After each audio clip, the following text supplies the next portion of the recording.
அந்த நூலகத்துக்கு போனது சும்மாதான், டைம் பாஸுக்காக. ஆனால் ஒரு ஓலைச்சுவடி என் கையில் விழுந்த அந்த நிமிடம் என் வாழ்க்கையே மாறிடுச்சு. அதில் இருந்த முதல் வரி, நிலம் மாறினாலும் மனிதன் மனசு மாறாது. 2000 வருஷத்துக்கு முன்னாடி யாரோ எழுதின வரி எனக்காகவே எழுதின மாதிரி இருந்துச்சு. ஒரு வேலை இல்லாத பிரச்சனை, குடும்ப பிரச்சனை, காதல் தோல்வி. அப்போ இங்கே முற்றிலும் தோல்வியா? நான் மட்டும்தான் இங்கே பிரச்சனை பண்ணுறேன் அப்படின்னு சொல்லி நினச்சேன். ஆனால் இந்த ஓலைச்சுவடி வேற ஒன்றை காமிச்சிச்சுங்க. இந்த ஓலைச்சுவடி சொல்கிற கதை என்னன்னு பார்த்துருவோமா? காதல், காத்திருப்பு, பிரிவு, வழி, பெண்ணின் மௌனம், இதையெல்லாம் அகநானூறு சொல்லுது. அவன் வருவான் என்று காத்திருக்கும் அந்த பெண்ணின் மனது இப்பவுமே அது சேஞ்ச் ஆகலை. நிச்சயமா காத்திருப்பு தொடங்கிட்டா அவன் வந்துடுவான், அப்படித்தானே? இந்த காத்திருக்கும் காதல் இப்போ மட்டும் இல்லைங்க, அகநானூறு காலத்திலேயே இருந்திருக்கு. உடனே ஃப்ளாஷ்பேக்கு போயிட்டீங்களா? அடுத்தது புறநானூறு. போருக்கு தன்னோட மகனை அம்மாவே அனுப்புகிற அந்த கதை தெரியும் தானே? இது கதைன்னு சொல்ல முடியாது, நிஜம்தான். அந்த காலத்தில் போருக்கு போய் அம்மாவை நினச்சிட்டு இருந்தான் பையன். ஆனால் இந்த காலத்தில் சிட்டிக்கு வேலைக்கு போய் அம்மாவையே நினச்சிட்டு இருக்க வேண்டிய சூழலில் வேலைக்காக சிட்டிக்கு போகிறோம். அதுக்காக அம்மாவை மறந்துட முடியுமா? அம்மா வேணும்ல. இந்த நொடி நம்ம கூட அம்மா இருந்தா எவ்வளோ சந்தோஷப்பட்டிருப்பாங்க. ஆனால் எங்கள் அம்மா தான் ரொம்ப பிடிவாதமாக அந்த கிராமத்தை விட்டு வர மாட்டேங்கிறாங்க. என்னதான் எனக்கு ஆசை விருப்பம் இருந்தாலும் அம்மாவுக்கு பிடிச்ச மாதிரி தானே நானும் இருந்தாகணும். அடுத்து என் கண்ணுக்கு தெரிஞ்சது குறுந்தொகை. மழை காலத்தில் மழை பெஞ்சா எப்படி இருக்கும்? அங்கேயும் கூட சரி காதல் காத்திருப்பு நிகழ்ந்துச்சு இல்லையா? உங்களுக்கு படித்த ஞாபகம் இருக்கா? உங்களுக்கு எந்தெந்த இலக்கியங்கள்லாம் பிடிக்கும் கொஞ்சம் மறக்காமல் கமெண்ட் பண்ணுங்க.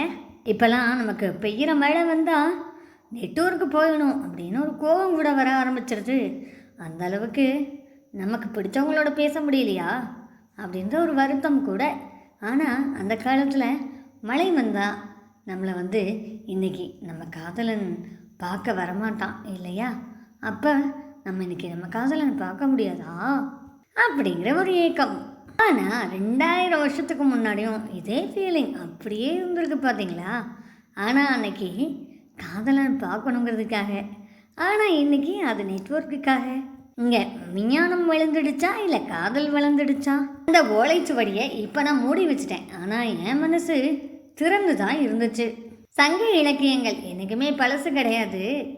நம்ம மனசு தான் அதையெல்லாம் மறந்துட்டு நவீனம் நோக்கி அப்படியே போய்கிட்டே இருக்குது. நிற்காமல் அதிகப்படியாக பேசுகிறோம், தேவையில்லாத ஆர்கியூமெண்ட்டு. நம்ம லைஃப் பார்ட்னராகவே இருந்தாலும் அவங்களுக்கு பிடிச்சதை செஞ்சால் நம்ம ப்ளஸ்ஸு, பிடிக்காத செஞ்சால் நம்ம மைனஸு இல்லையா? அப்படியெல்லாம் இருக்க வேணாம். சங்க இலக்கியத்தோட பக்கங்கள் பொய் இல்லை, நம்ம வாழ்க்கையோட ஒவ்வொரு நகர்வின் உண்மை. இது தமிழோட உயிர் மூச்சு மாதிரி. உங்களுக்கு சங்க இலக்கியங்கள் பிடிக்குமா?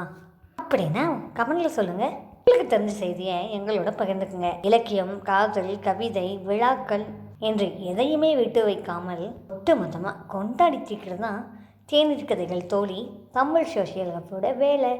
நீங்களும் இணைஞ்சிட்டிங்களா?